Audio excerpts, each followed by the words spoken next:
Hello everyone, and this is Jack, and ha! I caught you all lacking. Pop quiz, my mafia underlings. What type of gamer and Terraria are you?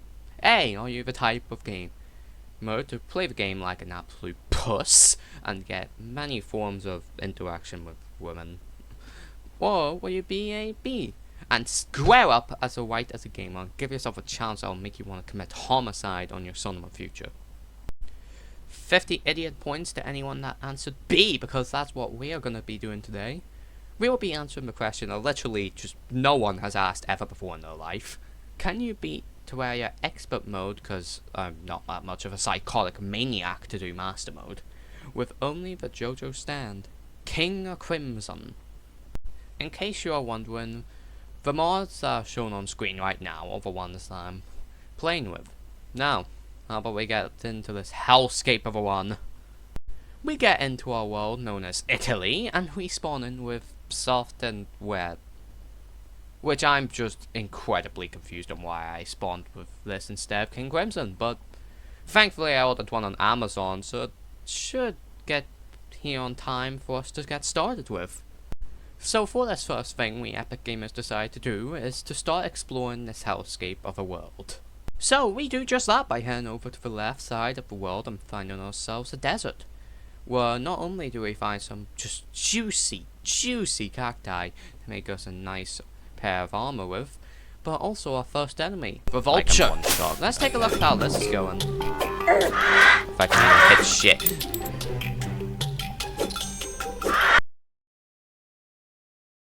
Yeah, that's right, past Jack. You can't hit absolute shit. King Crimson is stand in this mod, which is as slow as that one kid in PE, but also hit as hard as that strong kid whenever they are met with the slightest inconvenience.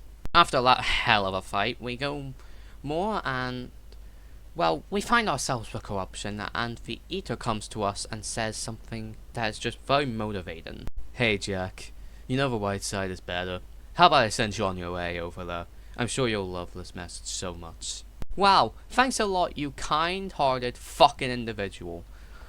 We follow his advice, unwillingly, and go to the left and meet our enemy for this playthrough, Italy's terrible landscape. What the fuck is this? Here I was thinking my country's landscape was bad, but no, I was so sorely mistaken. Italy's is 10 times worse. After a bit more traveling, we find the jungle, a place we won't spend that much time in this video, cause let me remind you, we only have fucking King Crimson, who just sucks fat cursion.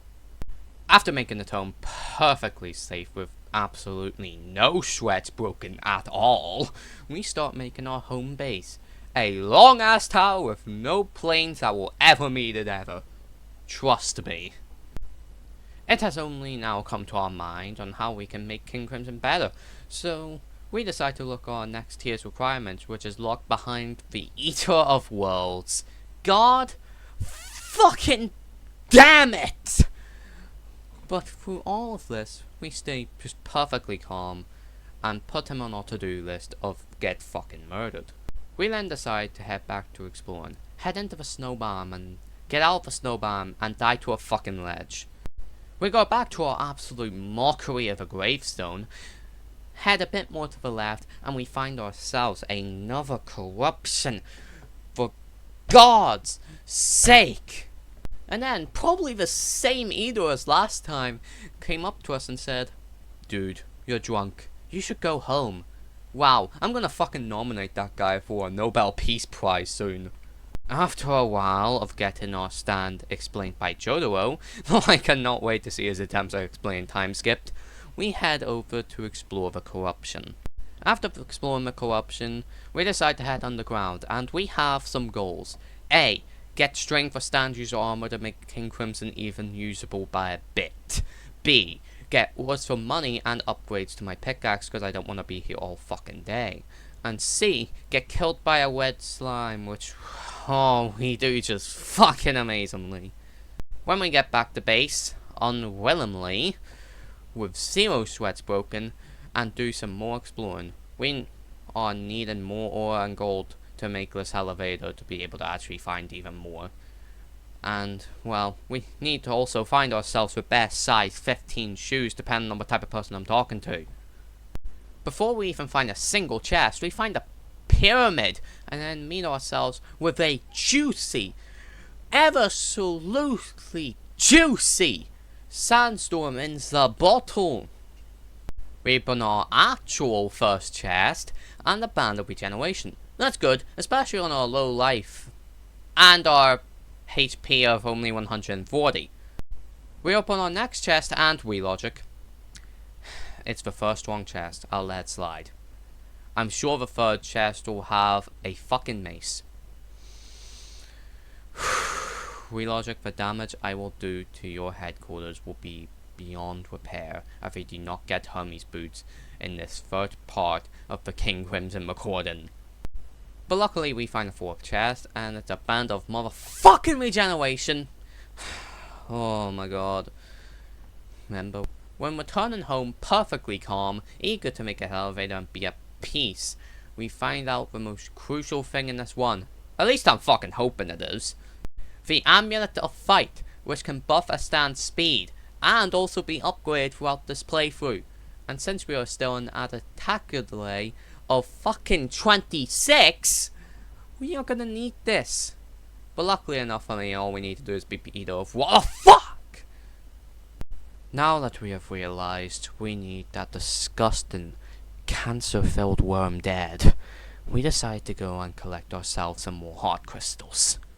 First thing when we enter the mushroom biome is a Shrimmerwang, and as if I'm about to whip out Duke Fishron's favorite food out of the food chain, I open a chest. Life is at a peak. It doesn't get any better from here. It will only go downhill, but I have finally got the definitely size 16 shoes depending on the person I'm seeing. Now that my faith in God has been restored, and I've paid back the cost and damages to WeLogic, we continue our Indiana Jones search for life crystals. Now, I didn't actually know this, but they introduced a new type of crystal within this mod. It gives us the awesome power of dying to a goddamn nymph. We start to book a therapy meeting and then head back down to actually fucking get ourselves a life crystal. After finding a grand total of 3, we head back after not consuming like half of them to go explore the Sky Islands. So we drink a drug potion to get us high.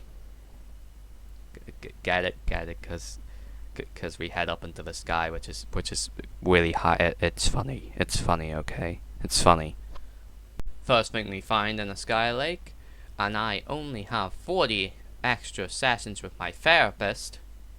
The second island, we find an actual sky island, and we find ourselves a star fury, which I would be happy about if it wasn't like the only item which is useless to us from these chests. Luckily, the next island we find has a horseshoe, or should I say a fucking tight shoe, because holy shit, that is so tight to have. Luckily, the final item we find is a celestial map. When we return home with a now successful journey, for the most part, we begin our episode journey of fighting the Eater of Worlds. Remember earlier in the video when I said that the country of Italy is awful and that the seed is kind of okay?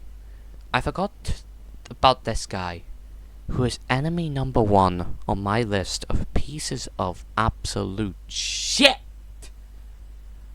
in this video game, and in any video game I have ever played. We head into the weird ass tube and begin to damage the natural landscape, because in Italy, the mafia does not care about people's houses and random homeless shelters. After we blew up a homeless shelter, by using the money I got from selling my daughter's makeup kit, we place our short platforms and begin to fight, and we are barely doing anything to him. We shortly die, and then I actually have, sadly, an idea. The idea I have came up with actually is kind of a good one. is to go get some more life crystals to actually make ourselves live more than one singular attack from this guy's mouth. After exploring for just way too much time, hoping that I will hopefully fight Beat of Worlds again and not get fucking wormed, I will have to admit we do actually find something. The thing that we end up finding is someone's tombstone. And you thought it was one of my enemies, but it was I, Jack, who died in lava. We end up heading back to the surface, and I get high once again. get it? It's like laugh right now, please. I'm trying to pursue comedy. And once again, we find some useful stuff, like a balloon, which is tightly around our wrist. We also find another balloon, which is once again tightly around my wrist, because that is tight. And I am not fucking joking. That is all the islands we found on the right hand side. I searched for probably an extra minute or two and found 0 items, which is bullshit. But honestly, after getting 2 red shiny balloons, I'm actually perfectly okay with this. And now we have 320 HP, which means naturally we will face the I.D.I.O.T of Worlds again. For unholy reasons I will not dare to explain. Once again, which is shocking everyone in the crowd, we die the utmost painful of deaths. Now you may be asking, Jack, are you okay? Yes, I am! I'm even better than okay, because I can now make the amulet of fight, dumbass! But before that happens, we have to go through 2 things as almost last tests before I have to get the amulet to fight. First, we have to deal with a fucking blood moon. But did you know the moon is colored red, which is also known as crimson, which is a sign from fate that we are on the line to victory and will unlock KCR by the end of this playthrough. Yeah, after a bit of research, I have to inform you that King Crimson Requiem is not available in this mod, which is actually very sad. After realizing this, very sad truth, we decide to use a secret technique invoked by one of our enemies in the past, which is to run the fuck away! While absolutely sprinting for the hills, we find some more gold and finally craft the gift from fate itself. The Amulet of Fight. As if God figured out I was powered up, they sent a goblin army after me to try and test me, and we actually won? Yeah, we didn't die a singular time while only using King Crimson.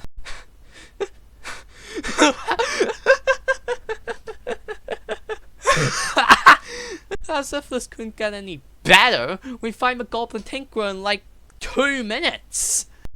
We get ourselves Spectre boots and a yellow horseshoe balloon and then tiger climbing gear to go with it. After building the fattest god complex, we go down to hell and smash some vases to get a butt ton of potions for our 2 bosses we need to fight before I can end this episode. It seems like this god complex is going to make me smarter, as I've realised our defense is absolute shite. So shite, in fact, that we only have 16 defense. Which, by the way, I have Warden on some of my accessories. This is not good. So we instead decide to swap it for silver to buff us up to a large amount. Then the Traveling Merchant arrives, and we get a Lifeform Analyzer. Just remember that the Traveling Merchant's here, right? Then we decide to build an arena to prepare ourselves for the Eye of Cthulhu battle. And then we just got stared at so unbelievably hard I could feel it. But don't worry, I have a plan. Now, one would call this the absolute greatest of plans, but I didn't really feel like I could beat the boss with only King Crimson. So I realized something that was going to be really crucial to this fight. If I just read the rules here very quick, the rules state that I can only attack with King Crimson. But what if my NPCs attack with me? Someone.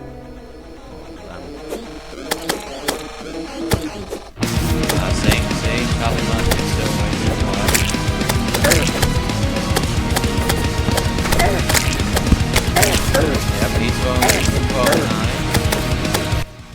actually working. We're already in the second phase, and it's moving to its third quickly. The health was depleting quicker and quicker, and he's not very good at it. Shit.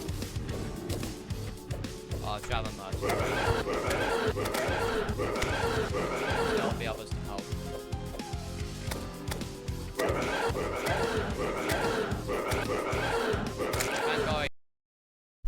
We just beat the Eye of Cthulhu with 0 worries. Now, with an even bigger god complex, I start to think about our foe, the Eater of Worlds, and how we can beat it to an ever-living pulp. Maybe wondering why I'm in the mushroom biome right now, and that's for one reason, and that's to try to get the last 2 heart crystals. I found 1 heart crystal, and then I couldn't find another one for like 10 minutes. I ended up getting a brewer to move in, so then I can just get a Spelunker potion and find it immediately. And as if fate is on my side at all times, in less than a minute, I then get a last heart crystal. And we are finally at max HP. I then decided to go fight the Eater of Worlds, just immediately. So I spent my child's college fund on potions. I made a new arena in a low part of the weird ass tunnel. 1, to get away from anyone saying that, oh, I shouldn't spend my child's college funds on explosives and, you know, long bridges, which is first of all really dumb. It's obviously what I should be doing. Should have been doing it the entire fucking time in this playthrough. But also, just to fight the weird cancer worm guy. We ganked up some potions and began our final battle in this.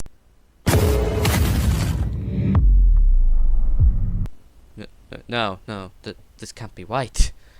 I have to win this. I've been God recently in this playthrough. I am him right now. I have to win this.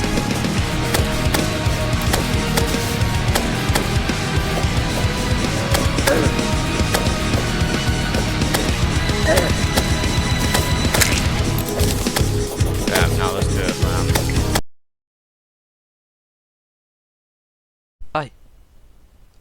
I actually fucking did it. That bullshit fate said I couldn't, but I did it. Hell fucking yes!